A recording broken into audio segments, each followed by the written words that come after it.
Ma'am, I put the new link on the class group, so maybe more people might join. Can wait for No, I have another. sent the email also to everyone. Just in case they haven't seen the mail, I sent it on In the the class group, WhatsApp. right? In the WhatsApp, Yeah, acha. on WhatsApp. Hmm. No, no. My class is consisting of very busy bodies. They don't have time for the class at the time scheduled. Very important people in my class.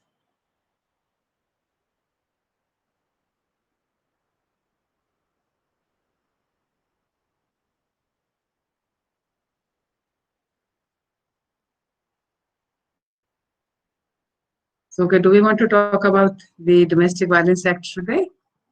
DV Act? And we said we will focus on 3, 4 aspects. One, first of all, what is the meaning? What is the definition of domestic violence under this legislation?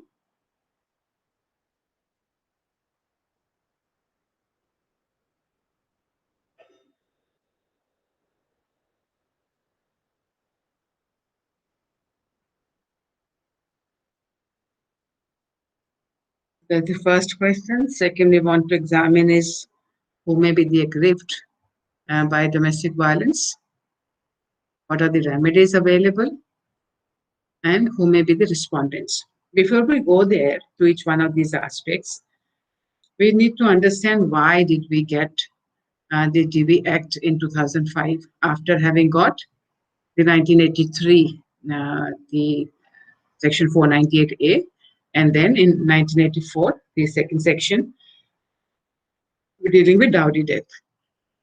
So despite those penal provisions, why did we need this and how is this legislation different from what has been provided for in 498A and 304 short though, because 304 is only talking about 304B when the woman is already dead. So in comparison to in relation to 498A, what are the differences between the uh, accessibility, provision, impact in 498A and in the Domestic DV Act? Do you know? Have any sense of that?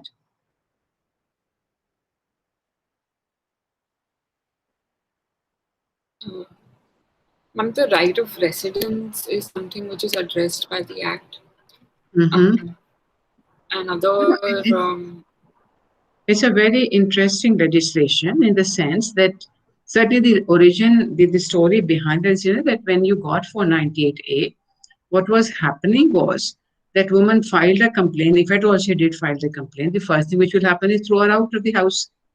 The husband is going to get arrested on her complaint, and that affects everybody. And I don't know how dare you kind of scenario. So the first thing she will suffer, in addition to the long-term violence or whatever violence she was having, that she'll be thrown out of that house. And for her, the major concern was residence. She didn't want to be thrown out of the house. She wanted to be protection against violence, not to be made a pauper or a vagrant. So therefore, it was thought that it is important for her to have a right to residence and it will be secured through civil remedy. So it's an interesting case that civil remedy is usually given by which courts? Civil courts. But here the jurisdiction is that of a magistrate. So that's very strange. Now, what is the other remedy which is given by civil courts? Is Section 125 maintenance. That's a criminal court, but the remedy being sought for is 125. So asking for money is not a criminal matter, but the consequence of not paying the money can result into. So the maintenance provision under CRPC 125 to 127 are also civil remedy. And because of CRPC, the jurisdiction is again with the criminal courts, not with the civil courts. So this is another example where in the first round, the court will order a restraint order. So one restraint order may be you will not be thrown out. The woman cannot be removed from the shared household. The husband will not come near the woman. It may, even to the extent it can go that the husband will not enter that household, his own house. So there may be, depending on what the circumstances demand, the restraint order could be given, and restraint order is a civil remedy. So at the first round, when she files a complaint and she wants a restraint order, he should be prohibited from beating me. He should be directed to provide maintenance. He should not be able to throw me out. He cannot dispose of the property. So all those are the directions that the woman can ask who has been subjected to domestic violence. There might be interim remedies and there might be the permanent remedies as well. But if the husband or the relatives violate that restraint order, then criminal action can occur. And therefore, civil courts cannot impose criminal actions. So we have now a mechanism whereby if there is a violation of the restraint order, then it can lead to criminal action against the husband. So this legislation was seen as the most essential legislation for a woman who is subjected to domestic violence, recognizing that she usually has no other place to go and live safely. And usually she will be thrown out if she asks for a claim, then the property will be also given up. The husband will move out of that house, of the parents' house. So we'll do all kinds of things. And it is in this context that we need to understand what are the circumstances in which, from which places also, the woman who is subjected to domestic violence, she cannot be thrown out of the house. So what is so the first thing we need to understand is, so that's one kind of a difference between 498A and here. That here, the first round is prevention, restraint on the husband, restraint on dislodging of the woman. It is not penalization. It's only at the second round that if he doesn't still follow the directions, then it may lead to other consequences. The second one is, you look at the categories of violence covered under 498A. It is said conduct of such a kind as is likely to drive the woman to commit suicide, mental or physical. So if a man has been, there was an instance where the man used to call his wife, she had those cat eyes, so he used to call her Billo. And she just hated it. Said, no, I don't want to be called Billo. So will that amount to domestic violence under 498A?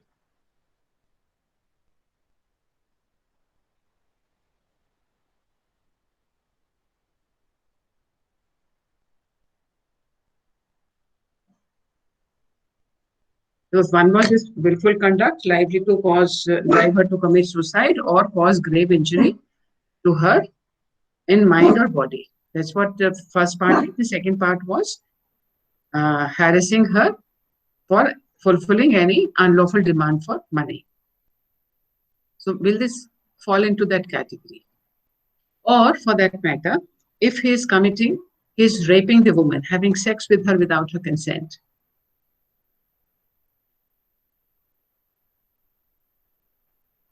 So the 498A extent of cruelty was a very limited one.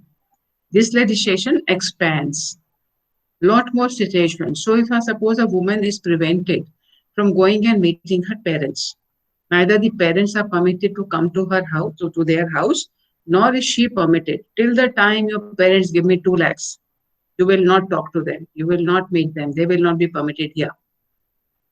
Is it a conduct likely to cause grave injury? Is it a harassment for fulfilling an unlawful demand? All this was very, very was not seen to be part of. It was much more focused on physical violence against the woman, the emotional violence, the verbal violence. He keeps on calling her whore.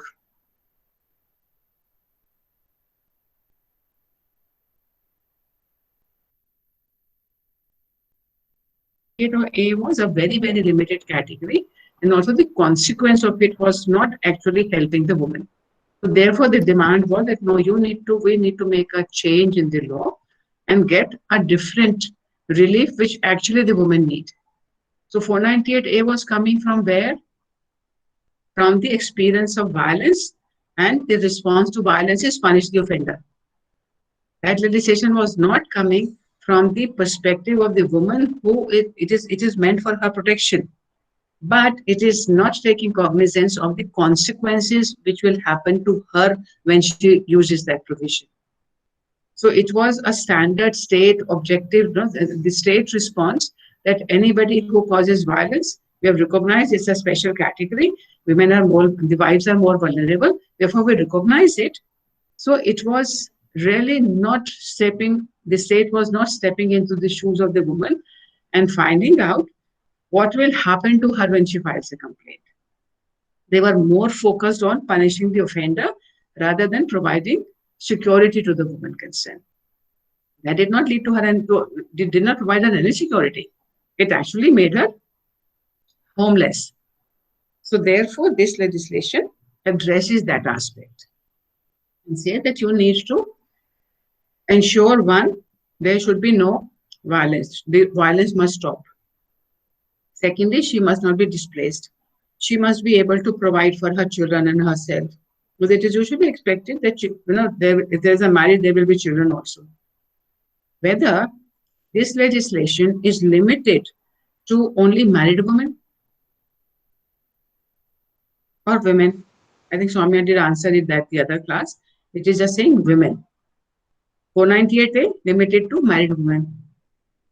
So you have much more expansion that it's not only the married women who are subjected to violence, it may be not many other categories of women, but it still is saying it is primarily, in fact, for its purpose, it's only women who are considered as needing protection.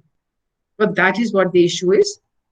Violence against men is not an issue which this legislation talks about, because it is not found that it's such large-scale violence that ordinary laws cannot deal with it. So it's a special legislation. Special legislation deals with special problems. So the special problem of women subjected to violence is supported by facts, while sporadic violence against men has not been seen of such a nature that you need to require a gender neutral law. But that's the other thing, why should there be not a gender neutral law on domestic violence? But that's not what the facts are suggesting there. So we got this law.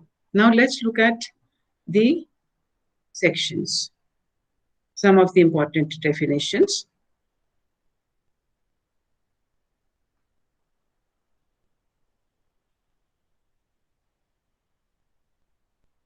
This is not the one I want. Okay, this is the one. You are seeing the Protection of Women Against Domestic Violence Act 2005. You're seeing this slide? Yes, ma'am. So what is domestic violence? Let's look at the definition here. Any act, omission, or commission or conduct of the respondent, if it harms or injures or endangers the health, safety, life, limb, or well-being, whether mental or physical, of the aggrieved person, or tends to do so, and includes causing physical abuse, sexual abuse, verbal and emotional abuse, and economic abuse. So now compare this with the language we had in 498A. It does not talk about grave injury. It does not talk about driving the woman to commit suicide. It only says harms or injures or endangers. So the whole series. So a thappad is included in this one.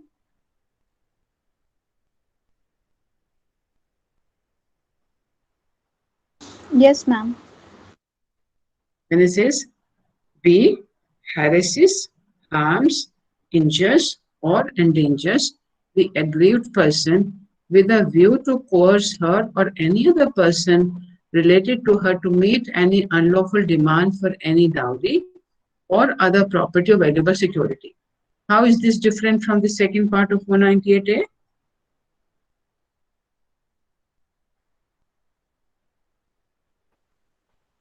So this is also dealing with a similar subject. 498A. It defines the unlawful demand to an extent. Where? Ma'am, or this says unlawful demand for any dowry. 498A B says unlawful demand. But it's a or unlawful demand is this any dowry or other property or valuable security. So if the woman is being harassed for saying, give us the money for the childbirth, on the childbirth you must have given us 20 tolas of gold, it will be falling here because it's saying other property also. Or if you're saying, no, give me 50,000 rupees for repair of my house, it is all included because even if you say this is not dowry, and we will come back to that again also, has the effect of threatening the aggrieved person, effect of. It is not saying threatening, it is saying it has the effect of threatening the aggrieved person or any person related to her by any conduct mentioned in clause A or clause B. So even if the conduct is such that she feels threatened, that's also domestic violence. He says otherwise injures or causes harm, whether physical or mental, to the aggrieved person. It is a generic category that if something is left out there above, we have still a residuary kind of a clause as well. Injures or causes harm, physical or mental. So it is not limited to physical only, it is inclusive of that one. So explanation one talks about what is abuse, because when you look at all these words, it was saying causing physical, sexual, verbal, emotional, economic abuse. So when we have now explanations for each category of abuse. So first of all, we have the physical abuse.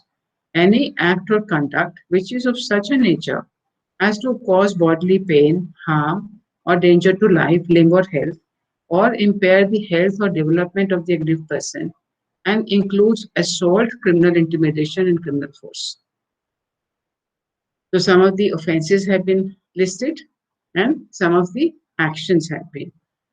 So any act or conduct which is of such a nature as to cause bodily pain, harm. The thappad apparently included physical abuse. So it is not that you have to break your arm before you can make a complaint. In this legislation, even if there is an assault means that actual criminal intimidation does not, and assault do not show that an actual harm has been caused, actual pain has been caused, but she has been threatened. You know the difference between assault and hurt? Assault is when the person apprehends immediate retaliation, immediate striking. So, but before the actual strike takes place, you have kind of made a gesture and you're about to hit the other person. Assault is complete. You don't have to actually hit. So even that is included within the definition. So showing the intention too. yeah, no, it's not a gesture kind of thing. It is certainly saying that when you are having that effect, so that's physical. Sexual includes any conduct of a sexual nature that abuses, humiliates, degrades, or otherwise violates the dignity of women. So in this one, because a lot of people have been having this conversation that whether the rape by the husband, forcible sexual intercourse by the husband, which is not an offense under the IPC, will it be included here, sexual um, abuse? Certainly, there's been an agreement that if it is what was described earlier, the anal intercourse, where it was seen as against the order of nature, that will certainly be included perhaps in this category. But it will be very debatable as to what are the nature of what are the conduct of the sexual nature which will be brought within this area. So but at the same time it does have the scope of bringing in a lot of activities. The unwelcome sexual conduct of the husband can be brought within this area. So therefore, against the sexual abuse by the husband, she does get a remedy under this legislation, which is non-existent in the other laws. In the IPC, we have left her completely at the mercy of the husband. But this legislation does give her some protection against the husband. And certainly, Ma'am, it is not limited to only husband, Mom, it is including of all persons. Yes. Mom, do you agree with the phrase violates the dignity of women? I mean, not that's not my question. My question is, uh, I have a problem with this idea of dignity of women being incorporated in law continuously. Mm-hmm. And I mean, obviously, there is a conversation which is going on how consent should be the only standard when we are considering sexual abuse and violence of that nature. And we should do away with this idea of dignity and modesty because that's passing of a valid judgment. So, ma'am, do you agree? Like, does it work well with the aim of the law itself, just in terms of it being feminist or acknowledging that women suffer this structural violence Yeah, against for them? me, every human being has a dignity. When we said right to life means right with life with dignity. So it is not only sexual dignity, no, the dignity in sexual manners. It is just the dignity. So disrobing the woman may be without any sexual intent, but just to humiliate her. So for me, and it can happen to the men as well, because every human being has dignity and has to have a respectful life. So this whole issue of abusing the Dalits, abusing the disabled, abusing the HIV, so all these are instances of where you are. For me, dignity is not to do with कि आपने चुन्नी खींच ली, तो that is dignity. That you're being exposed. Your uh, part of the body which is seen sexual in nature is being exposed. That's not the only part of dignity. Dignity is to have respect. For me, that's the sense I would want to insert it, because this legislation is limited only to women. Therefore, there is saying dignity of women. But you're right also in that sense that it is reinforcing that women alone have dignity. So I have disagreement on that. For me, every human being has a dignity, and all the conduct which humiliates a person because of the person who he is or she is. She's being humiliated because she's a woman. He's being humiliated because he's a minority, because he's dwarf, because he is dark, because he belongs to a certain caste. So all that are for me an affront to dignity.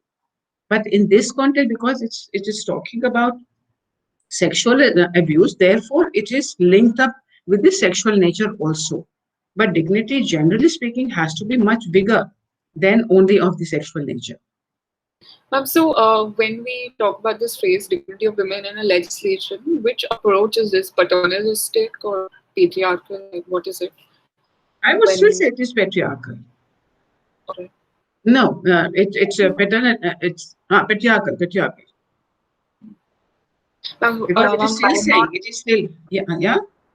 and why not paternalistic? Like when it acknowledges only the dignity of women and only in the context of sexual abuse, and not because it's not mentioned in physical abuse. Why would it not be paternalistic?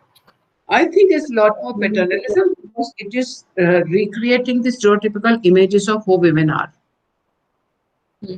and what is Right. important in construction of women. You know, how do you construct a woman? So that's for me, that's kind of saying a very different construction of women than men. And that's where for me it is much more patriarchal than paternalistic. So if you, and also when you look at this legislation, so one can ask this whole question, which we would ask this question after we have looked at the provisions, that what is the nature of this legislation? Is it patriarchal, paternalistic? Sameness certainly is not. So whether it is based on difference. So that's the conversation, and maybe some provisions will be still paternalistic because we have not been able to shake that off completely. But it still is coming a lot more from difference than it is coming from paternalism. Hmm. Verbal Okay. and emotional abuse includes insults, ridicule, humiliation. So this is non-sexual nature of assault on dignity. Insults, ridicule, humiliation, name calling, and insults or ridicule, especially with regard to not having a child or a male child. Banj. So sexual bhi nahi hai, physical bhi nahi hai. So now they have specifically included that because this is the kind of scenario which women's experience has brought out. Because what is the kind of insult they are being subjected to? And this is recognition of her experience, making it, bringing it to the fore that what is the kind of verbal and emotional abuse that she is made to suffer. Repeated threats to cause physical pain to any person in whom the aggrieved person is interested. So what is, common practice to harass the woman? Beat up her child.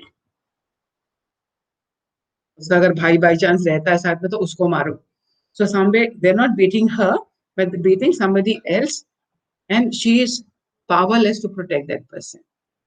So that's also been included in that. So it is the category of emotional abuse. Repeated threats to cause. It's threats, not the actual beating up, but repeated threats to cause physical pain. If it is an actual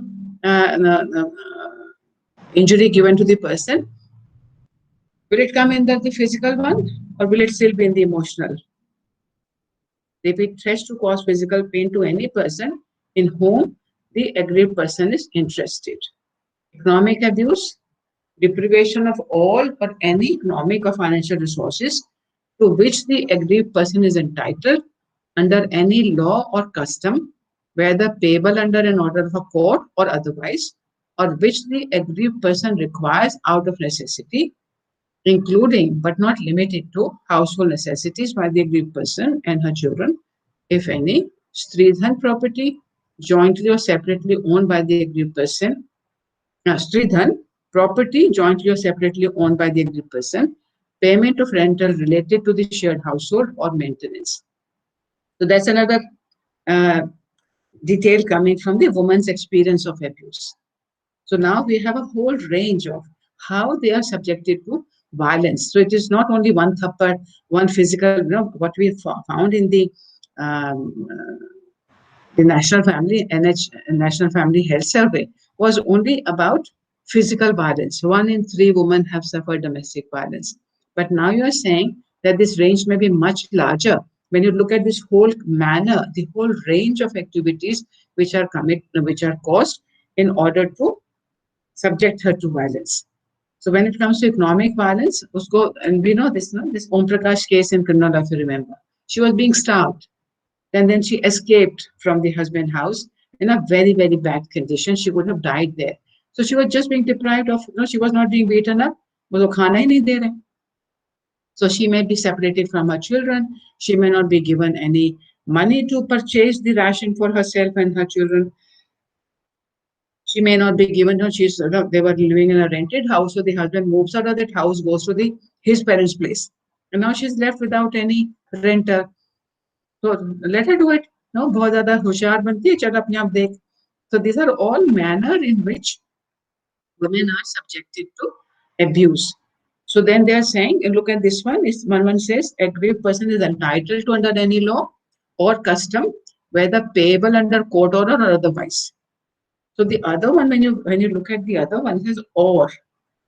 So so again, this whole question comes in of interpretation to some extent, whether these or categories are examples of the first one, or whether these are limited. The way we ask the question in case of definition of 375.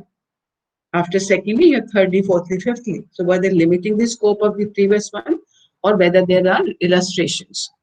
So if you are the liberal and the woman feminist lawyer, you would say these are just examples and they do not limit the scope of the first one, which says under any law or custom, whether payable under any order of the court or otherwise. So this is under law. So what will be even an example where the aggrieved person is entitled under any law of some economic or financial resources?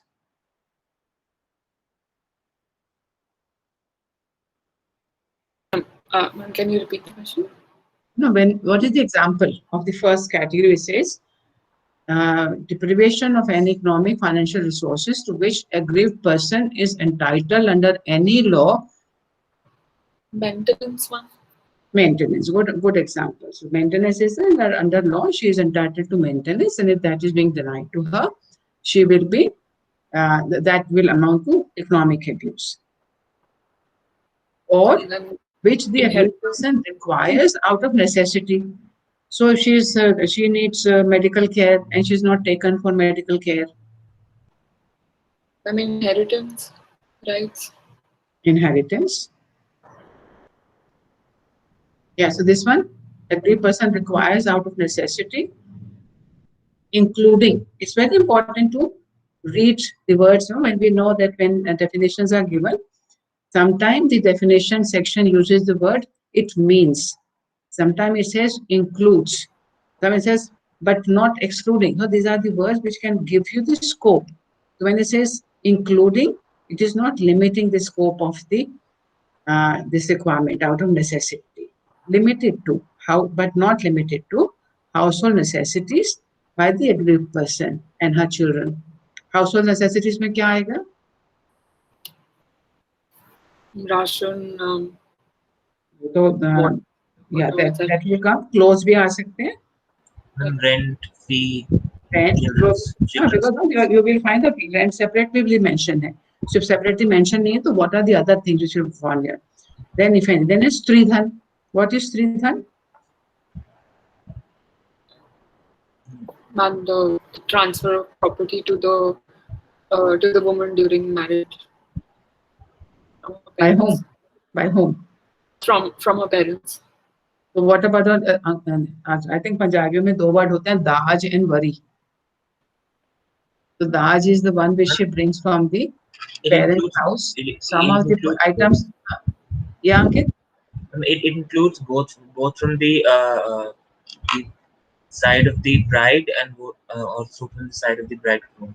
So Stridhan is her property which has been given to her for her personal use. So if the mother says this is your gold necklace, it is her Stridhan. If the mother says this is your gold necklace, it is her Stridhan. So Stridhan has to be distinguished from the Dahej, the dowry part of it, which is given to the family members. So she doesn't have ownership rights over the what has been given to the family members, but she certainly has ownership rights over her own property. So she brings all this jewelry and then gives it to the mother-in-law to keep it into the family locker. Now, the mother-in-law refuses to give her the necklace she wants to have for whatever purpose she may need it. Either she wants to go to a wedding, she just wants to have it, she wants to have control over it. If it is not given to her, it amounts to economic abuse. Sridhar, property jointly or separately owned by the aggrieved person. So whether it is her individual property, the control of which may, the father gave her a house in her own name, but all the papers, everything has been now taken over by the in-laws. So depriving her of all that also will amount to economic abuse. Payment of rental, we've already talked about, and maintenance.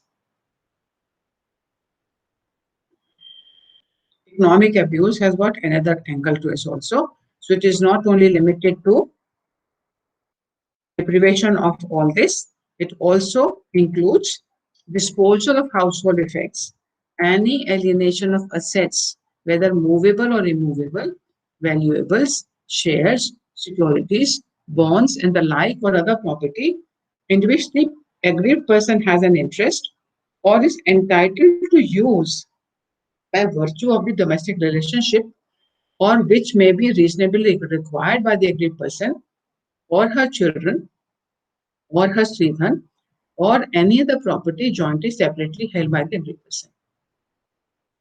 Whenever she asks for maintenance, the husband may sell off the property, say may sell off shares, that will all amount to economic abuse also. So if you dispose of the household effects, alienation of assets, whether movable or immovable. So that will also be within the category of economic abuse. All this was not part of 498A at all. Economic abuse further, C, prohibition or restriction to continued access to resources or facilities which the aggrieved person is entitled to use or enjoy by virtue of the domestic relationship, including access to the shared household. She is prohibited, or you cannot come to this section, you can only remain in this one room. Economic abuse. So what is the important definition now we need to find out? Domestic relationship. And then the other that will be shared household. These are the two very crucial categories which we need to understand.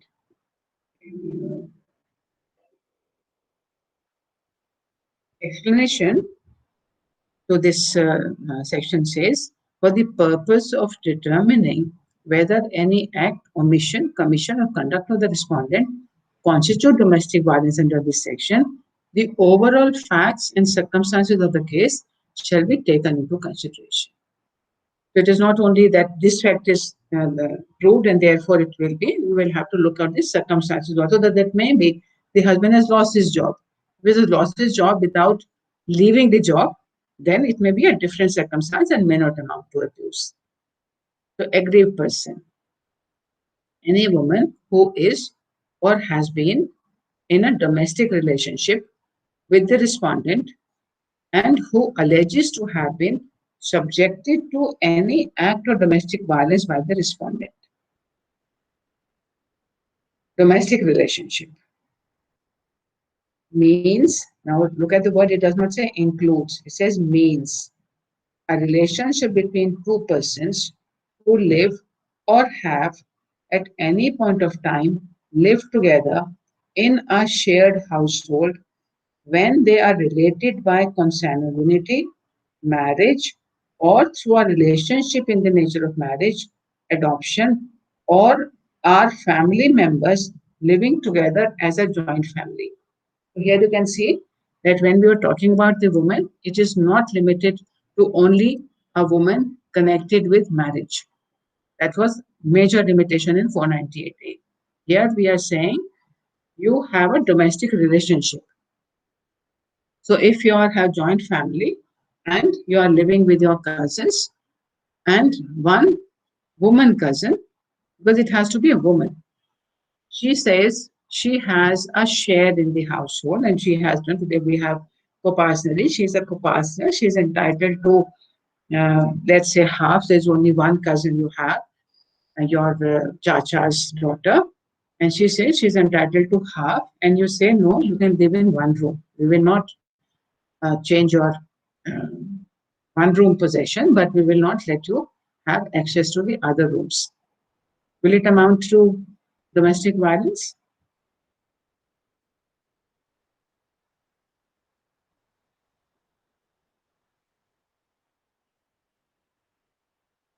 Yes. Under which clause? Economic abuse, C, the C one. Economic abuse also, but also whether she was in a domestic relationship. So she is a family member living together as a joint family. So if this, your uncle lives in Jaipur, you live in Delhi, and uncle's only daughter came to your house to pursue her studies in Delhi. You allowed her to. And then she says, I have 50% share in this property because this was built up by our grandfather. And you deny her access to the remaining house. You say you were permitted to here for purpose of studies. You remain in that one room. And beyond that, you do not have any right in the property. Do not have access to the other rooms. Will that be economic abuse?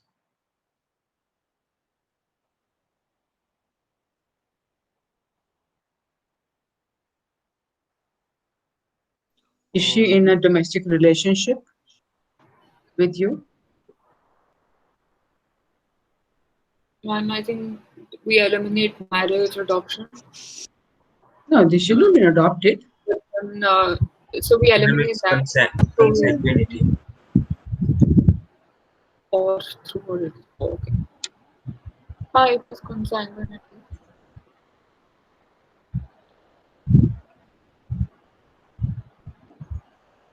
Unless she is in domestic relationship, ma'am, because she is sharing the same household. No, so whether she will be able to claim economic violence against her, under which part of economic abuse? No, not a part of economic abuse, but also which part will say that she was living in your house and therefore she had a domestic relationship.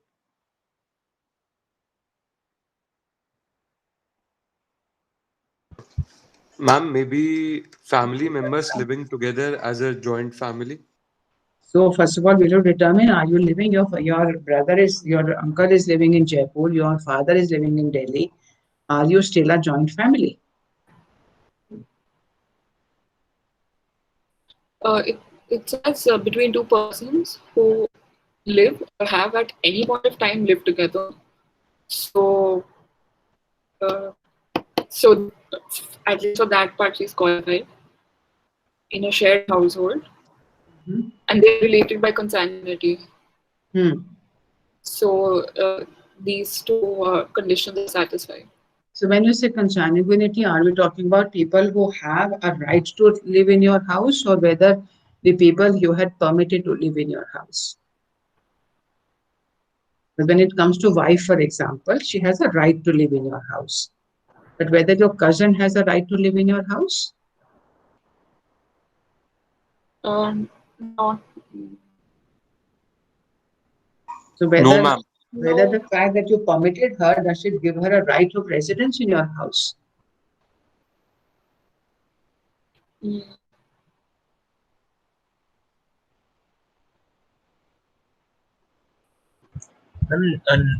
No, but if we see it from the angle of Hindu Succession Act, then she is a co-partner because she the cousin, she alleged that the property is own was an ancestral property, and therefore she also becomes a co-partner, and therefore she has a right Don't to you live. think we'll have to ask more questions before answering that to find out whether it was actually built by the grandfather, and even if it's built by grandfather, was it built by his own money?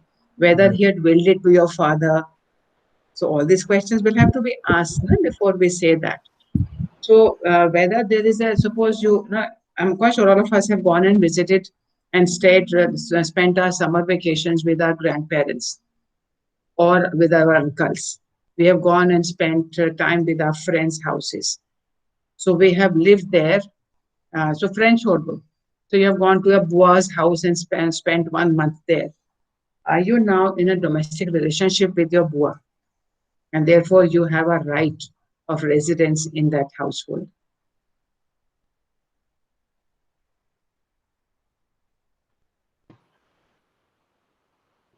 it depends if it's an ancestral home petition. No, the question is that because it is saying you have lived. Domestic relationship means a relationship between two persons who live or have at any point of time lived together in a shared household. So let's look at shared household also. A household where the person aggrieved lives or at any stage has lived in a domestic relationship, either singly or along with the respondent, and includes such a household, whether owned or tenanted either jointly by the aggrieved person and the respondent, or owned tenanted by either of them, in respect of which either the aggrieved person or the respondent, or both jointly or singly, have any right, title, interest, or equity, and includes such a household which may belong to the joint family of which the respondent is a member, irrespective of whether the respondent or the aggrieved person has any right, title, or interest in the shared household.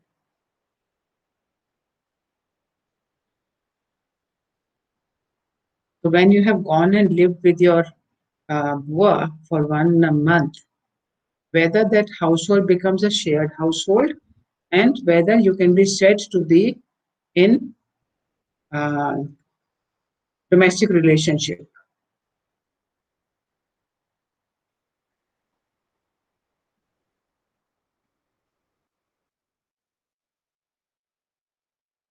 What do you say? Yes, ma'am.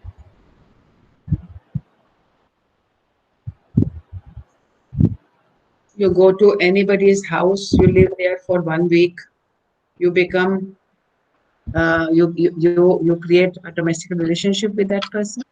Not anybody. First of all, they will be have to be related by consanguinity marriage and in the nature relationship in nature of marriage, adoption, and living as joint family, and Ah, also the place where the two persons are living. That place must be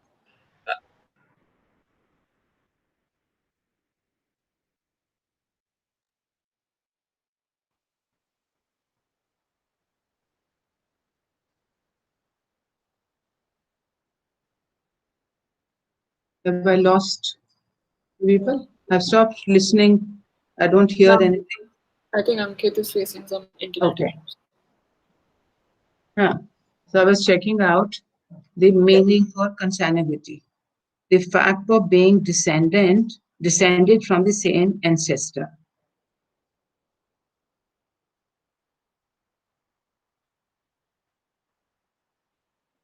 If you go and spend some time at your mama's place, you get into a domestic relationship. Because they're saying, and suppose they are being violent to you, you'll say, no, no, no, now you cannot throw me out. I have lived here for 1 month.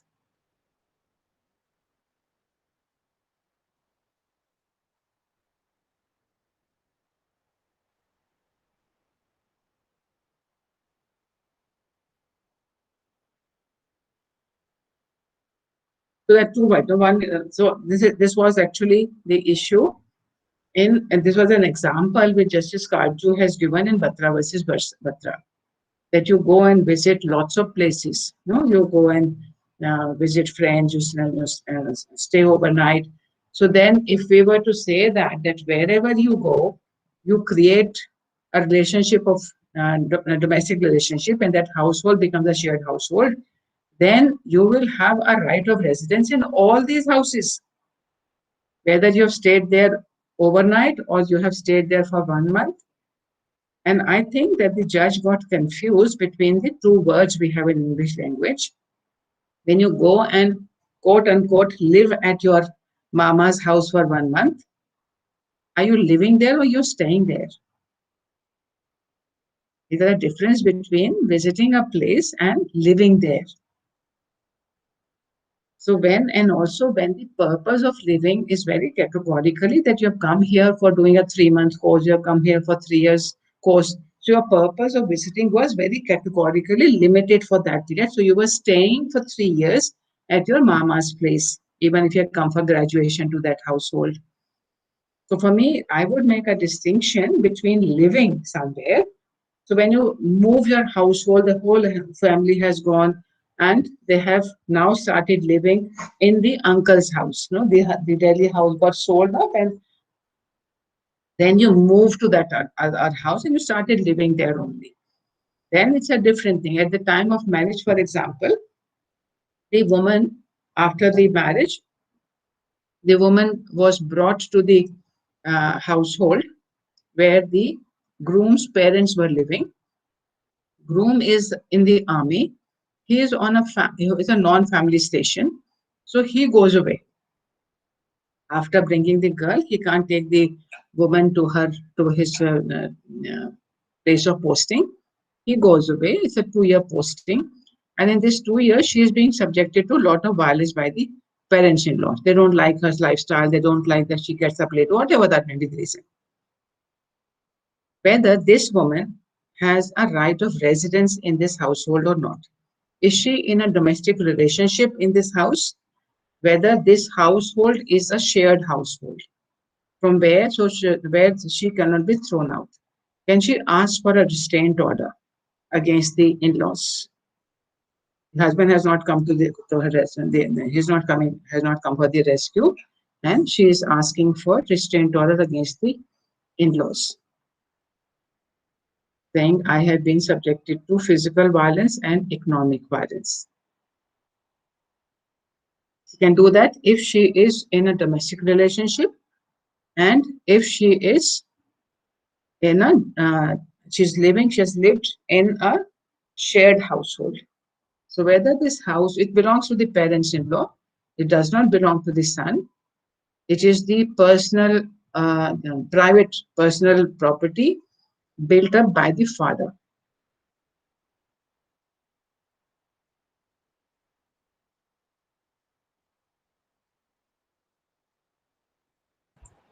Yes, ma'am, it will be. Which part of the section Uh, will be affecting? because the two persons, the wife and the in-laws, they are related. They both are related through marriage, Mm-hmm. and they are living in a shared household because any one of the person, either singly or jointly, they must have a right in that property. And Mm-hmm. the in-laws, they No, no, no. uh, Whether the husband has any right in the property? no, I'm talking about the in-laws, the father-in-law. Okay. Mm-hmm. So the father-in-law and the mother-in-law, they would be the respondents, and the agreed person would be the daughter-in-law.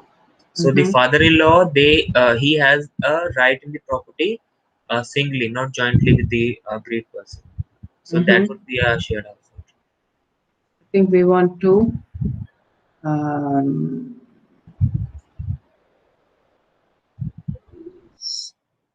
to open the legislation.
I'm trying to locate the definition of respondent. What on the section number?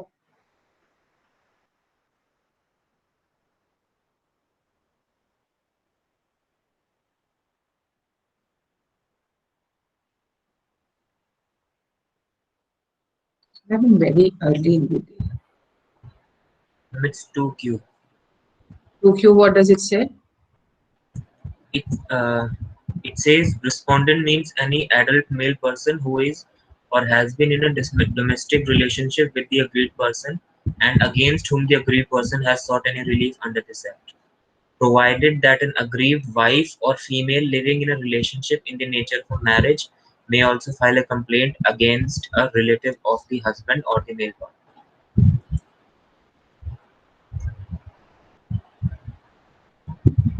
So when you say in relationship of marriage, whether the father-in-law is included in that, Yes. you are related by marriage to your son. So therefore, he can be a respondent. But it says any, this of course got dropped out by this Hiral case. The definition had got changed, and it says any person, adult male has been dropped from here because it was saying that then the cases could not be brought against the mother-in-law. Respondent could not be a mother-in-law, and it can be only the father-in-law or the husband or the male relatives, and they have to be adult also. So this has been changed. So now this definition of respondent reads: respondent means any person who is or has been in a domestic relationship with the aggrieved person and against whom the aggrieved person has sought any relief under this act, provided that an aggrieved wife or female living in a relationship in the nature of marriage may also file a complaint against a relative of the husband or the male partner. So one is the category where we know that we are talking about the one who has been in marriage, related by marriage. But now, what does this mean in relationship relationship in the nature of marriage? So we say live in relationship. No, that's the other word we use. But if there is a married man and he is living with another woman, having left his own wife, whether this woman who is living with a married but separated man, can she be an aggrieved party?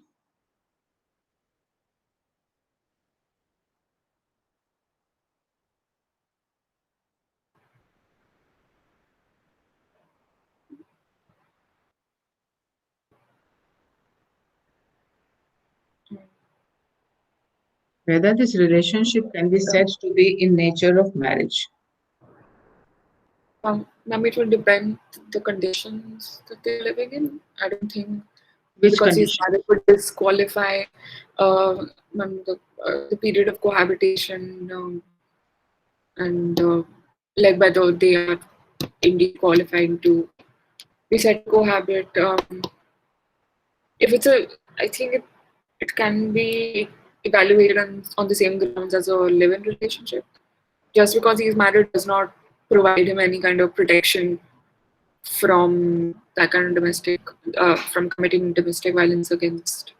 Because in this, in the judgment, the Supreme Court judge used very demeaning words like concubine to refer to women like this, that who were living with married men. They were saying that they are not in a relationship of marriage, because relationship of marriage require that both the parties should be capable of marrying, but they've decided not to marry. So it was not the living together part which the judge was emphasizing on, but he was emphasizing on the reference that they should be capable of marriage. So it should not be, and because I think somewhere the moralistic attitude again comes in, that if you allow every woman who is in an immoral relationship also, so the step forward was that today is the modern world. Young people are deciding to live together and they cannot be left without any protection. So, in that sense, it is a step forward. That is the only legislation which does recognize a right to bodily protection, body and mental protection, and against economic abuse, etc., even though the parties are not married. But do they provide protection to all the women who are in a relationship with another man, or whether we will bring morality, some component of morality, that they are capable of marrying, they are eligible to marry each other, they are kind of, there's no disqualification in their marriage, but they've not decided to marry because they're modern minded. So we will provide protection. But if they are in a relationship which can never be converted into marriage, that the judge was saying it is not in the relationship of in the nature of marriage. So that's something which is still hanging up out there. But this judge was Justice Karju was very categorical in his statement, which says that no, if the parties are not in that capacity, their relationship cannot be. So this woman will not be entitled to. So if a woman knowingly enters into a relationship with a married man, then she does it at her own peril. That husband can, that man can beat her up and there will be no protection. So the purpose was to protect women from against any violence in a family setup. So to say that family is only when there is marriage, when there is blood relationship, when there is adoption, that was the category already given.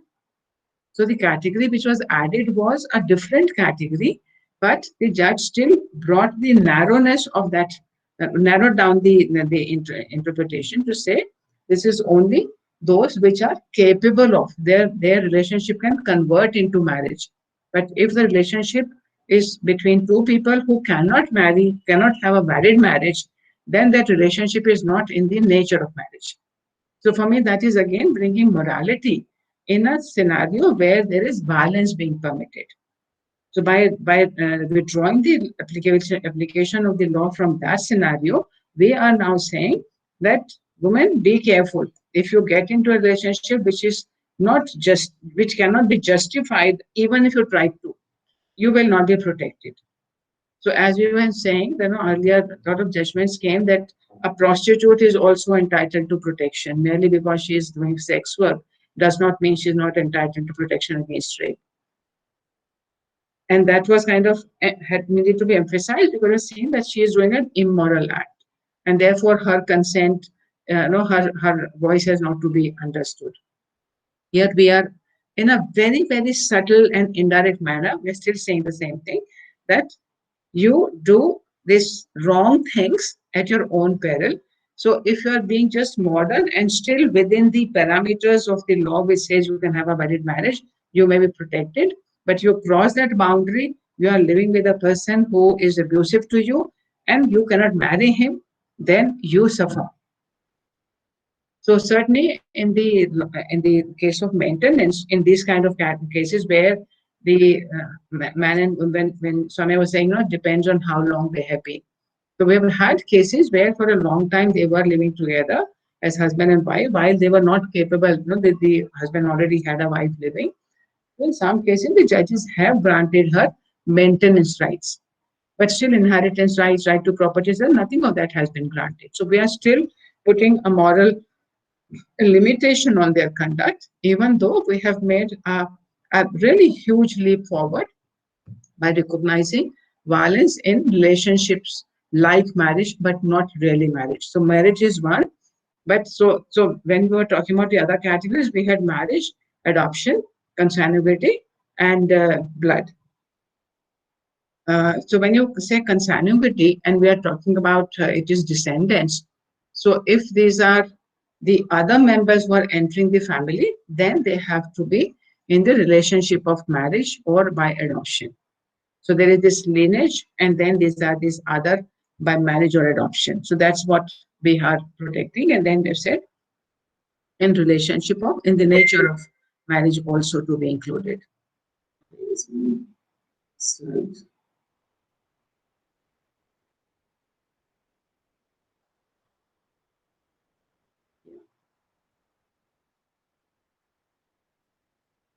So then section 17 is the crucial one. Notwithstanding anything contained in any other law for the time being in force, every woman in a domestic relationship shall have the right to reside in the shared household, whether or not she has any right, title, or beneficial interest in the same. The aggrieved person shall not be evicted or excluded from the shared household or any part of it by the respondent, save in accordance with the procedure established by law. So in this one, now, do you know anything about Batra versus Batra? This was discussed in Ahuja versus Ahuja. So these are the facts in Batra versus Batra. The husband and wife lived with the husband's parents in husband's mother's house, and husband filed for divorce. He shifted to another house, and they threw the woman out. She filed the case for saying she has a right to live in the mother-in-law's house under the DV Act. So then the question was, is she entitled to live in that household? The judge said no. And then they said that this instance does not come within the meaning of shared household under the DV Act, as it is the private property of the husband's mother. So then you have to go back to the definition.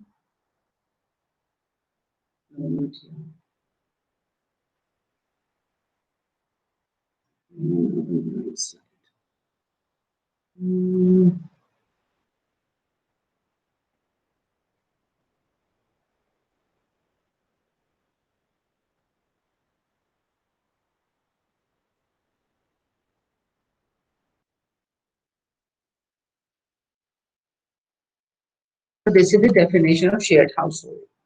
So read this section and tell me whether the mother's house, mother-in-law's house, owned entirely by her, it's a private property of the mother-in-law, whether this woman can say that she has a right because this is a shared household.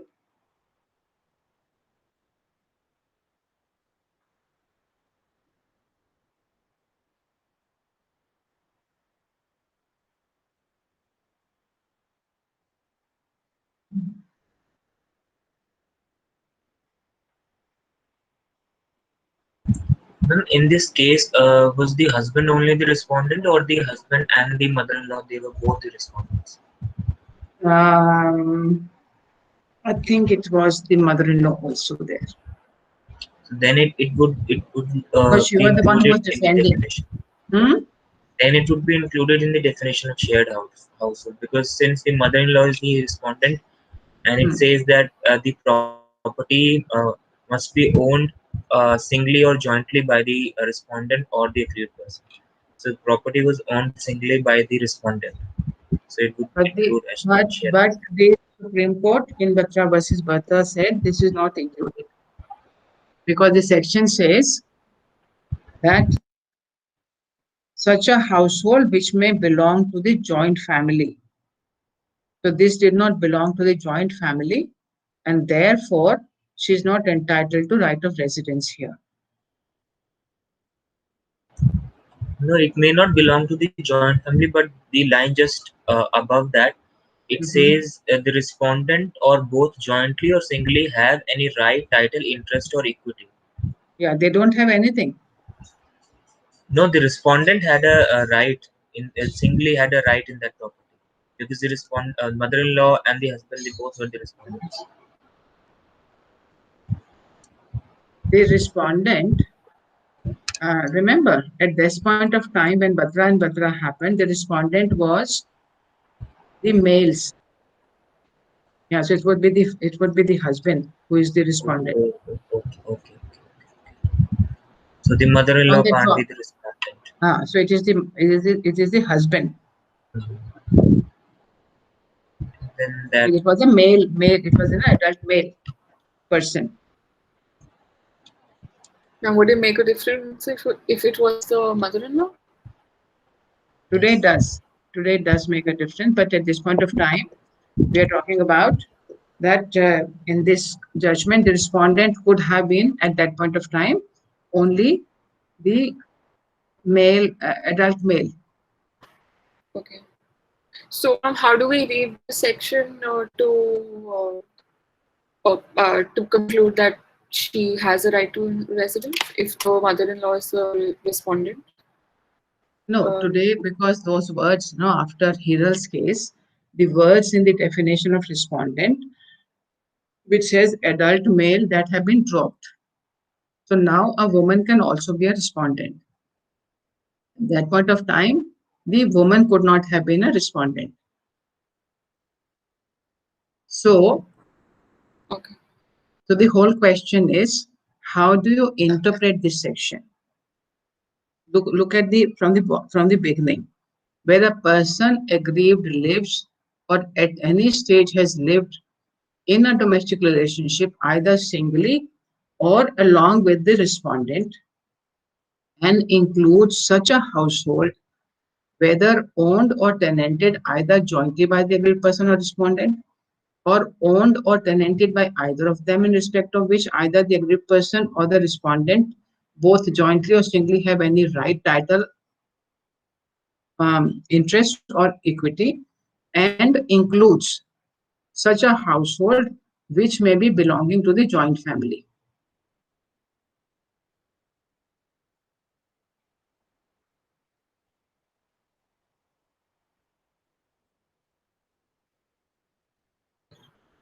So it would qualify the mother-in-law or owned or tenanted by either of them in respect of with either the aggrieved person or the respondent. Let's look at the case.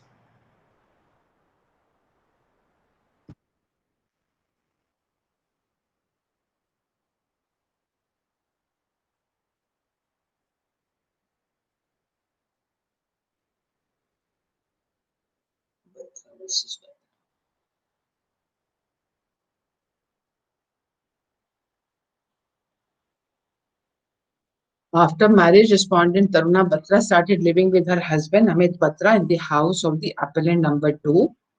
So she is also among the respondents. It is not disputed that the said house, which at B135, whatever the address, belongs to appellant number 2 and not to her son Amit Batra. Amit Batra filed for a divorce against his wife, and she filed an FIR under 406, 498A, 506, and 34. The case of appellant was that before any order could be passed by the trial judge on the suit filed by their daughter-in-law, Srimati Taruna Batra, along with her parents, forcibly broke open the locks of their house in Ashok Vihar belonging to the mother-in-law. The appellant alleged that they have been terrorized by their daughter-in-law and for some time they have to stay in their office. This is S.R. Batra and another versus Srimati Taruna Batra. So it is the son and the mother who are the appellant in this case, and Srimati Taruna Batra had filed the FIR. Then they actually went to the court. I think the learned trial judge, okay, this is so Taruna Batra was the respondent because they wanted Srimati filed 498. It is admitted that Taruna Batra shifted to her parents' residence because of the dispute with her husband. She alleged that later on, when she tried to enter the house of the appellant too, which is the property at Ashok Vihar, she found the main entrance locked and hence she filed a suit for mandatory injunction to enable her to enter the house. The case of them is that she was terrorizing them.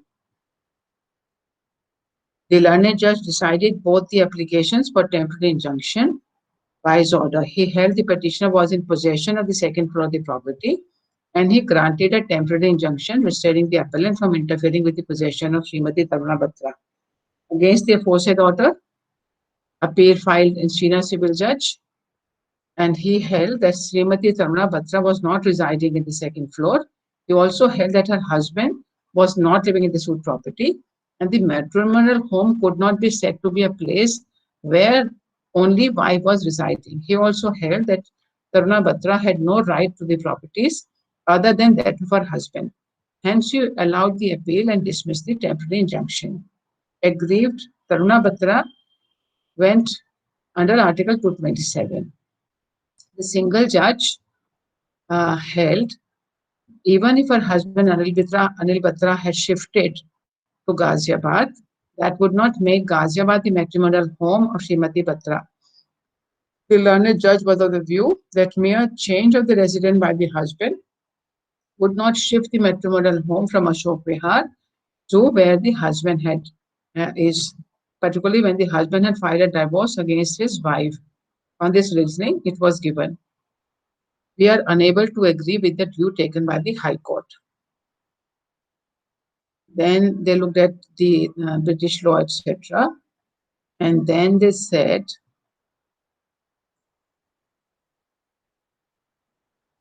where is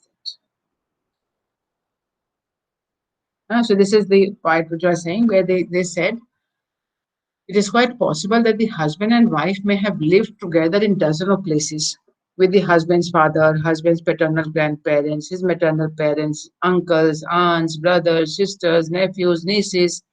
If the interpretation canvassed by the learned counsel for the respondent is accepted, all these houses of the husband's relatives will be shared households, and the wife can well insist in living in all these houses of her husband's relatives merely because she had stayed with her husband for some time in those houses in the past. Such a view would lead to chaos and would be absurd. So certainly the judge does not make a distinction here, even though he himself has used different words, lived and stayed. But he says if you stay there, it is equal to living.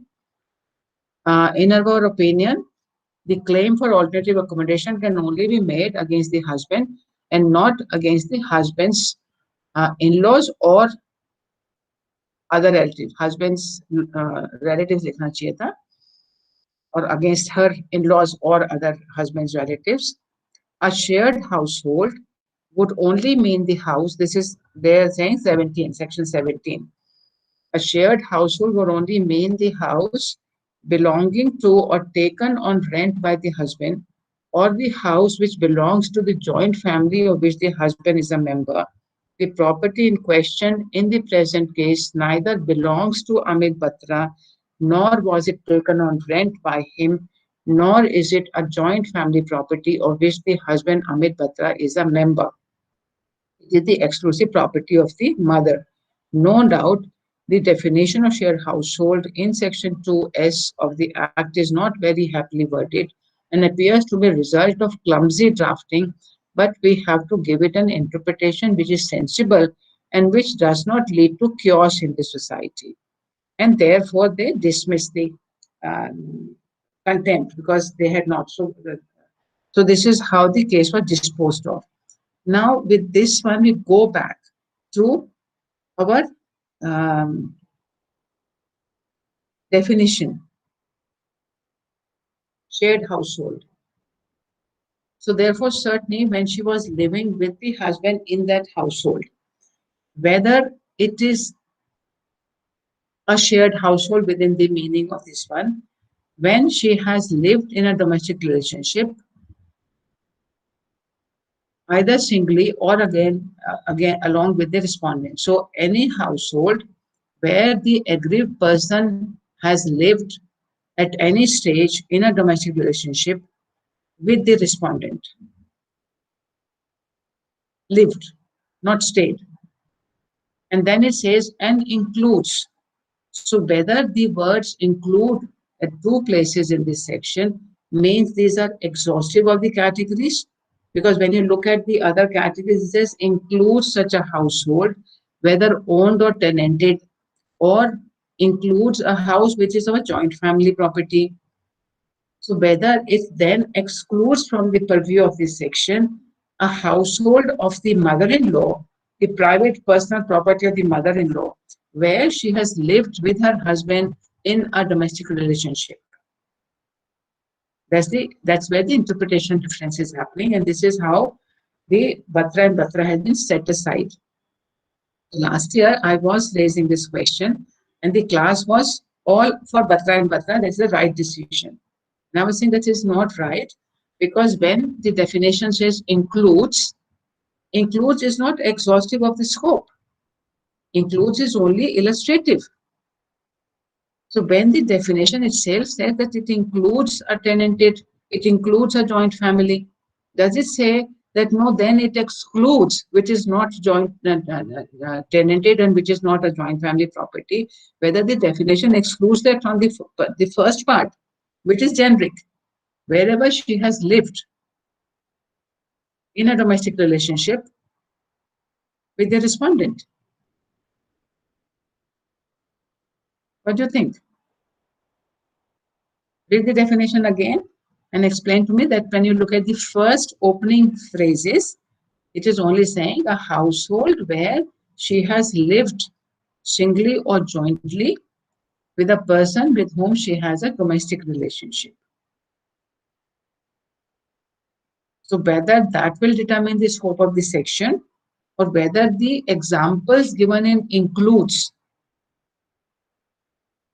So if the words used were and means a jointly or singly rented property, or it says it means the joint family property, then one could have said, but the words used in the definition are not means, the words used are includes. So these are only examples to clarify the basic clause. And also, I think it is just to include all that because when the marriages take place, how do they, we are in a country where we have arranged marriages still very often. So what are the things you see? लड़के के पास घर है कि नहीं है. So घर उसका personal देखते हैं कि उसके माँ बाप का घर भी काउंट करते हैं. स्टेटस देखते हैं तो माँ बाप का घर देखते हैं ना, हाँ हाँ उनका अपना घर है. So and he has no right. If it is a private property of the parents, he has got no right. But that is not an issue made out at the time of marriage. Then when she claims residence in the same house on the basis of which the parents agree to marry their daughter, we say, no, this house belongs to my parents. This does not belong to me. So I move out, I kind of leave that house and say, I don't live there anymore. So these are the ways in which the men are trying to absolve their responsibility for despite the violence they're doing. Because we are talking about a woman who is being subjected to violence and then asked to leave that household because this belongs to my mother, not to me. And while the parents, so the Ahuja versus Ahuja is a case where the parents-in-law have filed a case saying that the daughter-in-law is harassing us. So she should be asked to leave. And because it is my personal property, she has, and as long as I am alive, my son has got no right in this property. If my son doesn't have any right in the property, her daughter, her wife certainly has got no right in the property. But there needs to be a distinction between right to property and right to residence. Yeah, but the language used, to us it was very clear. But Batra versus Batra brought in a completely different interpretation, frustrating the very purpose of the legislation, purpose of the section, which says you will not be thrown out of the residence. So by that one, then we created a scenario where it became the contentious issue did not remain whether there was violence or not. The question became whether the property is owned by the son or not. So that was, can we say that the purpose or the intention of the section as it is framed was to secure, protect a woman from domestic violence only in the households which were either joint family property or they were rented property by the husband. Can that be the purpose of the law? And that was the impact of the interpretation, that only those women will be protected who are living, who were living in the joint family property or they were living in a rented house, either taken by them or by the husband. It is ridiculous. If the purpose of the law is to protect residents of a woman who is being subjected to violence, then this narrow interpretation does not serve the purpose. But that is how the discomfort, because now in the urban cities, certainly we have been finding a lot more takers for the statement that women are abusing the laws, they are abusing the in-laws, they are abusing the husband, and then on top of it, they are claiming a right of residence also. So with that background in the mind, the judge is looking at the section to create a narrow scope of the section, even though it results into frustration of the very purpose of the legislation. The purpose of the legislation was to protect residents of the woman because she usually this is what she suffers. This is because of this reason that she doesn't file a complaint. So the very purpose for which the legislation was made to secure a chat on her head, over her head, that was taken away by Batra. Now we know that Ahuja has corrected that mistake.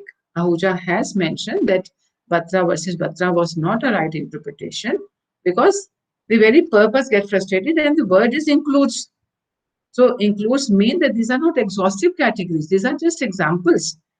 So by the examples, you cannot say that this is the total scope of the section. So that is, for me, a very correct judgment in Ahuja versus Ahuja because it looks at the language as it exists. He's not trying to find meanings which do not exist. He's not added new words. He's just read the language. The judge has read only the language as it exists and interpreted in that manner. So very categorically, you can see that even when the language is protective, you might find resistance in giving it full impact. And Batra versus Batra is an example of that, where the judges tried to, that particular court at that point of time, curtail the scope of the section and frustrating the very purpose of the legislation. Fortunately, it has come back again. Ma'am, the definition of shared household, it says a aggrieved person lives or at any stage has lived in a domestic relationship with the respondent. So the Domestic Violence Act, it doesn't mention the time period for during which they must have lived together, or does it? It does not, but I think one will have to, that's where we say that the facts and circumstances. So if they have gone on a honeymoon and they have lived in a hotel, that is not lived, they've stayed there. So what are this? There may be that no, she moved to a household where the husband has got transferred. So they had this house and they were there for 1 month. And then he got transferred again. And she was left in that household till he finds something else in the new place. So even if it is 1 month where they have lived together, but when they moved there, what was the intention? What was the expected expectation that will they be living there or they're just visiting that place? So if you even if you look at the common parlance, even if she has lived there only for 4 days, then 4 days she finds there's a lot of problem and she leaves. So whether for those 4 days did she live there or was she staying there? When after marriage she went to the husband's household, has she gone there to live or has she gone there to stay? To live. So I would think that that will determine the answer. Ma'am, but even if they have gone But for then, a honeymoon for a because when period, it comes to marriage, it is comparatively easier to determine that. In relation to in case of relatives, it may be a tricky category because whether when they came for study for purpose, no, so certainly when they've come for a certain period. So even we will say that no, we were living there. I was living in Delhi with my uncle's house when I did my graduation. But did you move into that house with the intention of permanently settling there? Or whether you're gone for a very definite purpose and period?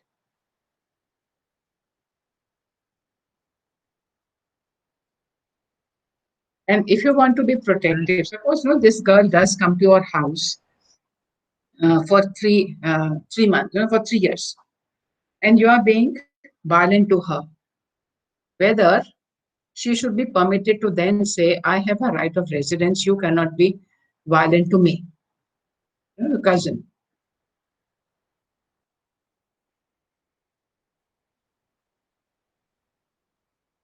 It will certainly include the category. Suppose there is your sister had got married and then she got separated. She came back to the to the maternal home, and she's staying there. And she's subjected to violence by the brothers. They want her to leave. She files a complaint of domestic violence. Will she succeed?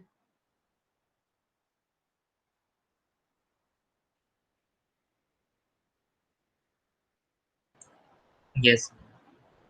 And which clauses will you apply? Ma'am, she's staying in a shared household, and the respondent and the agreed person, they are related by consanguinity, and also the shared household.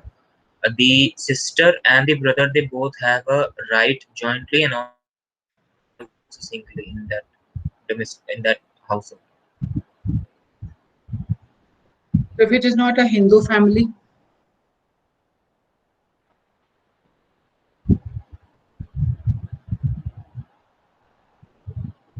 Then also the first part, it says that they must be in a domestic relationship, living singly or along with the respondent in a domestic relationship. And domestic relationship, if they are related through consanguinity, then it is a domestic relationship. yeah. So I think to some extent, I would want to look at these facts because they said merely because there was violence is not enough. You have to look at all the facts. So if this separated sister has come back to your household, are you entitled to now beat her up without her having any remedy? Or deprive her for food without any remedy? So if we look at from the perspective of that, our answer becomes comparatively easier. But certainly, if somebody has just come and stayed here for for 2 3 days at your house, that is not living at your house. Most persons cannot. But people who are related with you with consanguinity, with the adoption, with the marriage, they certainly have a right to have a safe residence at your place. So whether they have a right to the property or not is not the determining question. The point is that they should not be subjected to violence. That's where the difference is. So we are all looking at whether they have a right of residence or not. What the legislature is saying about that whoever, all these women who have come to live at your place, whether they have a right in the property or not, they are entitled to safe residence. They're not saying by living there they will get a share in the property.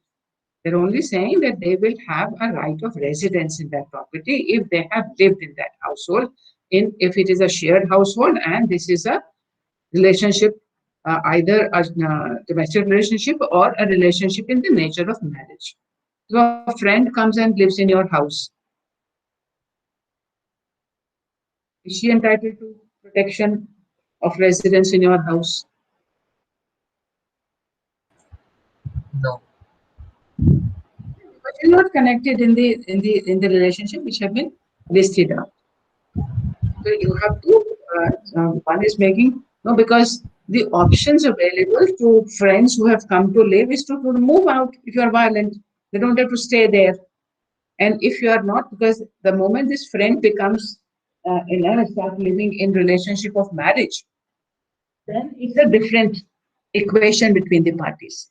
As long as it is friends alone, I'm trying to remove mosquitoes from my feet. I'm just getting bitten very badly.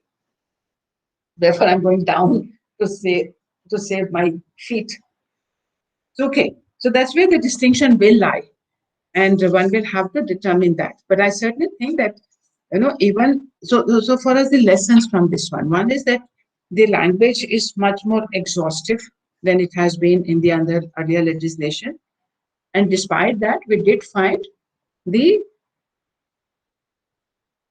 the the mindset still narrowing down this scope, that women cannot keep on expecting. And I think this is also coming in the background of this whole propaganda or the discussion or the perspective that now very many women are misusing the law, even though we do not have data. So we have some Women Commission reports saying those many women have abused, but we have not found on what basis they said that.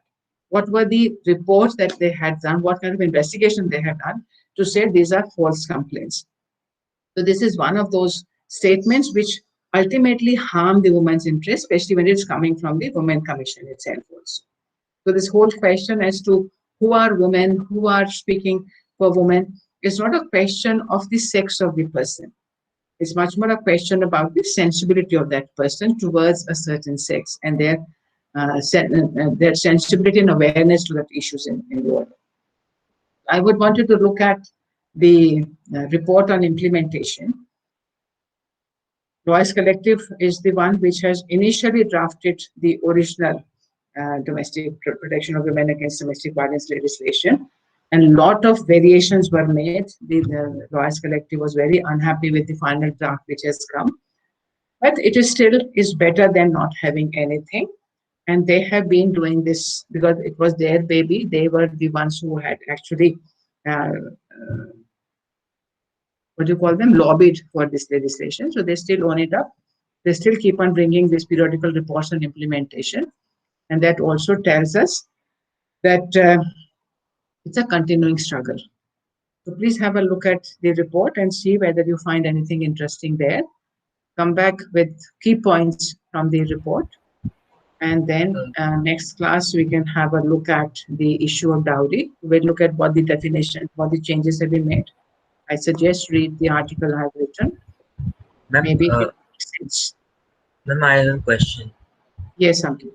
Ma'am, not to be related with the right of residence, but can the offense of domestic violence only occur if the abuse of any kind, if it has occurred only in a shared household, or it might have occurred in another place, but the relationship? Yeah, I think it can happen anywhere, because they are not saying that the abuse should happen. Suppose he is abusing her when he takes her out in the in the restaurant, the hotel, in the public party. So the violence locale of the violence is not relevant. It is only saying that if she is subjected to any of this violence, she will have a right of residence in it. Okay, so if the couple, they go for a honeymoon for 5 days, and there the domestic violence happen, so the aggrieved party, she will be capable of filing a complaint for domestic violence, but not for right to residence. No, she will have a right of residence. Suppose he was abusive to her on the honeymoon. And then he says, now no need to come back to my house. No, She they can went claim a right of residence. in a hotel. No. As I'm saying that in the hotel, she won't have a right of residence. She has the right of residence in the shared household. Okay. The hotel, they're only staying, no? Yes. They're not living in the hotel. Yes. Okay.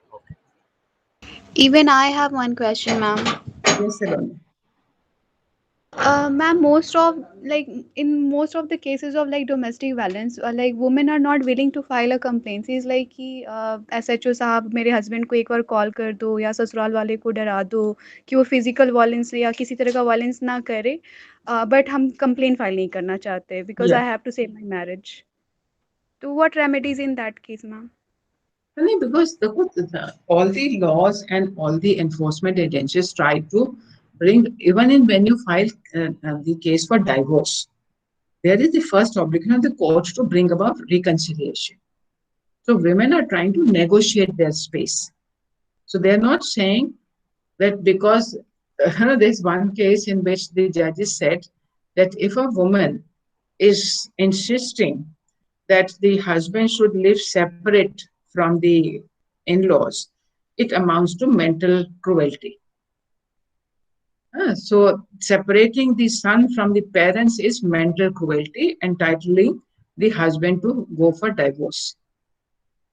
I mean, this is not mental cruelty to separate every single woman from her parents and insist that she should come and live in the matrimonial house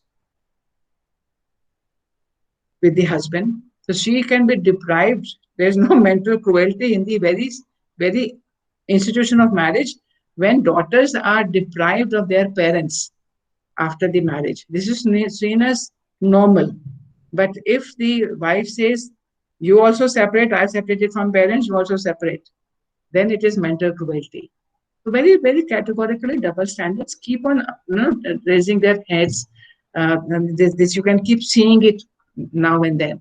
So when this woman says, usko dara do, she's trying to find a way to save her marriage and at the same time be saved from the cruelty. And even if she wants to file a complaint, policeman उसको फिर भी बोलेगा मैं बात कर लेता हूँ, मैं डरा देता हूँ उसको, वो डर जाएगा मैं उसको बोलूंगा तो. So everybody is working on the negotiation mode. The actual filing of complaints happen only when all negotiations have failed. Nothing has worked. तो पहले घरों में शिकायतें होती हैं, फिर पड़ोसियों में होती हैं, फिर वो ऑफिस में जाके शिकायत करती है, फिर वो पुलिस स्टेशन में जाती है.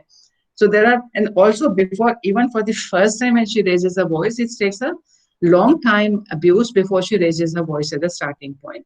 Very exceptionally, a woman will start. Thappad is an exceptional scenario. The film Thappad is an exceptional scenario that first Thappad makes her aware of that. No, this is not acceptable. And that's the lesson from that film also, that you don't have to wait. And actually, that was the culmination of the abuse. She was not even realizing she was subjected to. So I certainly think that there's nothing wrong if she says so, that try to do that, because that is certainly better. And I found exceptionally those cases also, when the woman filed a case of 498A, the husband immediately dropped everything. All things went, and they have been married now for 40 years since then. Not 40 years, जितना भी हुआ उनका शायद 25 साल से ज़्यादा ही होगा उनकी शादी को, उनके बच्चे तो बड़े हो गए हैं. So I know people who have actually saved their marriage by filing a complaint. There would be others, I do not know, but I'm quite sure there will be many others who have saved their marriages by threat of reaction. And some who have to just come out because nothing worked.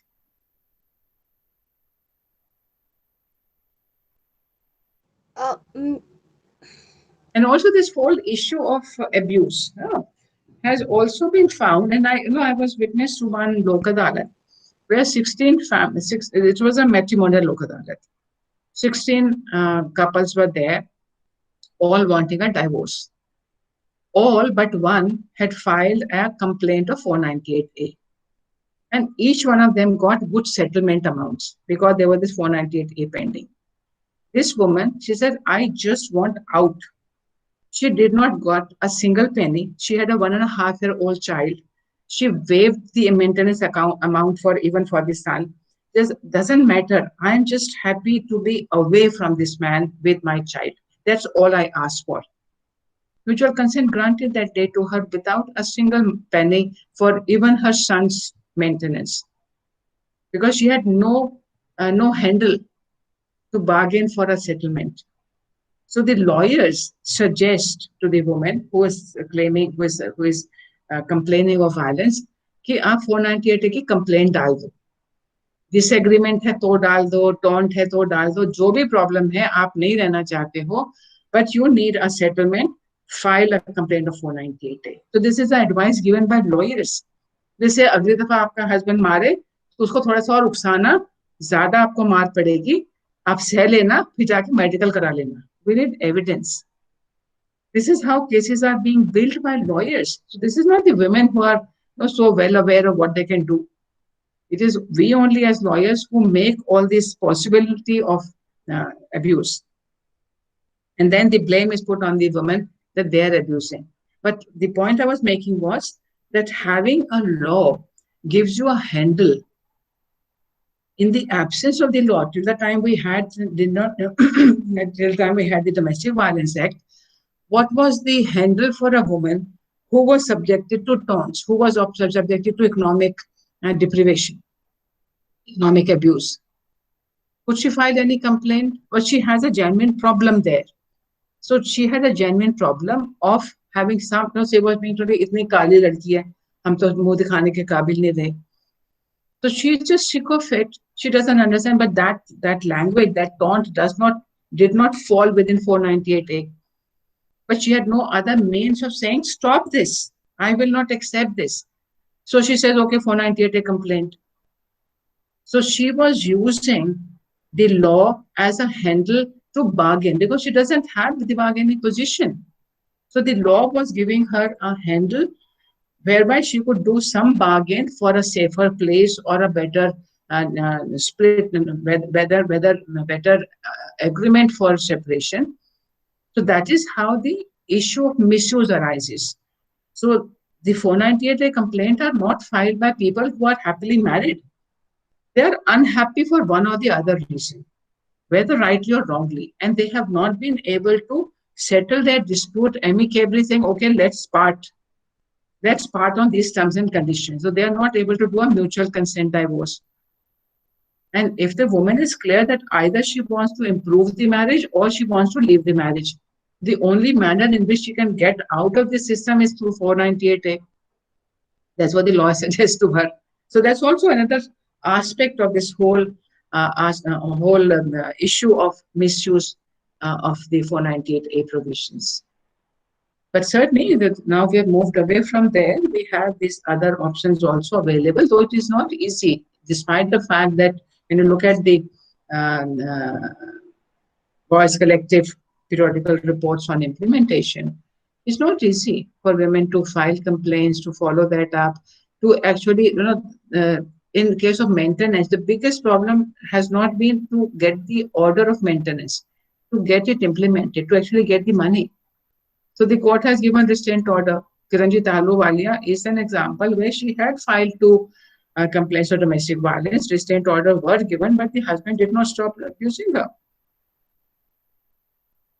But certainly, for me, the language of the legislation is more coming from the experience of women in the definition of domestic violence than has been the case in any other legislation.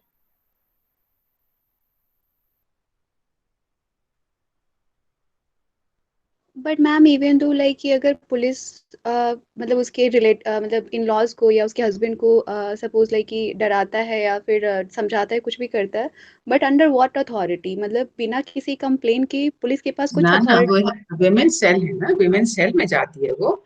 Women cell का purpose है to call the other party and try to see whether this can be sorted out. Okay, तो महिला थाना में अगर मतलब महिला complain करती है तो फिर वैसे एक काउंसलिंग की जा सकती है? उनका प्रोसीजर है ना, पहले वो काउंसलिंग के लिए बुलाते हैं.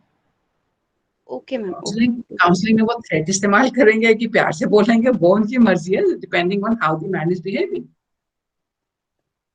बट मैम एक हर डिस्ट्रिक्ट लेवल पे एक प्रोटेक्शन ऑफिसर भी होता है जो काउंसलिंग की बात करता है, तो दैट इज डिफरेंट, और ये पुलिस वाला मैटर इज डिफरेंट, या फिर दोनों सेम ही है? मुझे बहुत ठीक से पता नहीं है कि लेटेस्ट सेटअप क्या है इनका, मगर the whole idea of women cell was as a beginning point that one, the woman will have more empathy to listen to the complaint. So of course, it does not happen automatically. The police woman can be as insensitive as a policeman can be, or vice versa, that the policeman can also be as sensitive. So but the idea is that to facilitate, when we say access to justice, making a law is one thing, but encouraging people to use that law is another thing. So even in case of the complaint, the procedure is that it is she who has to finally decide to file a complaint. The neighbor knows that she is being subjected to violence. The neighbor cannot file a complaint. So even in case of 498, the neighbor cannot fight. He's saying that she's being beaten up every day. So it is the woman or her relatives or the authorized person were there under 498A. So here also it is again the aggrieved party have to file, as has been the case in sexual harassment also. That I know that this girl is being subjected to harassment, my class fellow. I cannot file a complaint on her behalf. She has to do that. So the protection officer are there to assist her to frame and write her report. And also now we know that when there is a complaint of 498 or otherwise, the protection officer will visit the household and assess for herself as to what is actually happening there. So the whole process has been much more towards conciliation rather than breaking up, but ensuring that the woman remains safe. That's what the primary purpose is. Okay, ma'am, one last question. Sorry for taking you a lot of time, but I have this. Ma'am, suppose कि कोई मतलब मान लो कि किसी लड़की का boyfriend है और उसने उसको पीटा, तो हम उसके ऊपर आईपीसी का सेक्शन 321 लगाएंगे या 354 लगाएंगे? Like using the criminal force to outrage the modesty of women, or like it like hurt 321? पीटा ही है ना, मॉडेस्टी कहाँ से आ गई बीच में? हाँ, उसने पीट दिया है। हाँ, तो 321 राइट मैम? सो पीटे में तो फिर अगर सिर्फ पीटा ही है तो that is some hurt and it is a non communicable offence. Okay ma'am, thank you. But you know, this girl who has been beaten up should leave this man rather than thinking of filing a complaint. Yes ma'am, agree. ये थोड़ी हमें उसको मतलब jail भेज के मुझे पता निकालना है, छोड़ दो, जिंदगी में आगे बढ़ो. This man is not worthy of your time. Yes ma'am. हमारे पे ना बहुत आती हैं कभी कभी लड़कियां, नहीं मैडम उसको मुझे मजा सिखाना, तुम्हें खुद को जिंदगी में मजा चखता रह जाओगे तुम क्रिमिनल केस फाइल करके. So especially when it's a boyfriend, girlfriend, just leave the abusive person. The whole, you know, in all this scenario where the husband was suspecting the wife to be infidel, kills her. अरे divorce ले लेते. तुमको नहीं समझ में आ रही बात, what is this whole ownership की मेरी वाइफ तो कैसे ऐसे कर दिया, I will teach her a lesson, I will kill her. अरे भैया, who are you? It's a marriage only. You don't like the woman for whatever reasons and you think she is not faithful. Why must you be violent?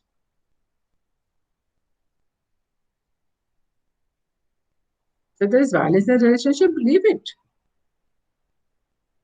Don't wait for more violence. Don't wait for the husband or the man will सुधर जाएगा.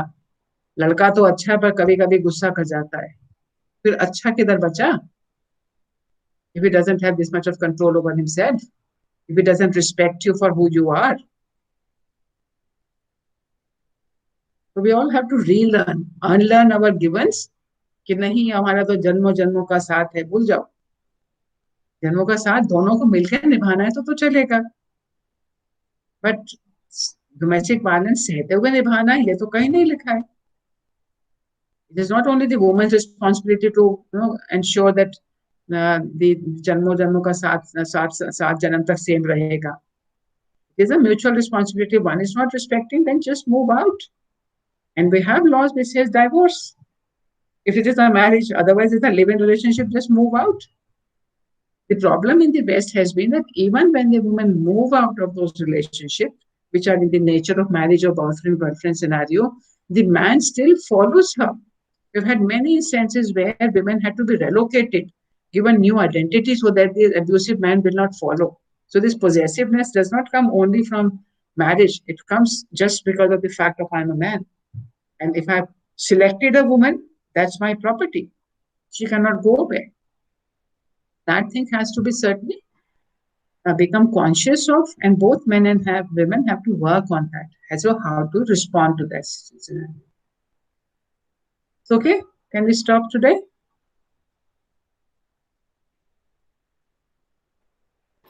Yes, ma'am.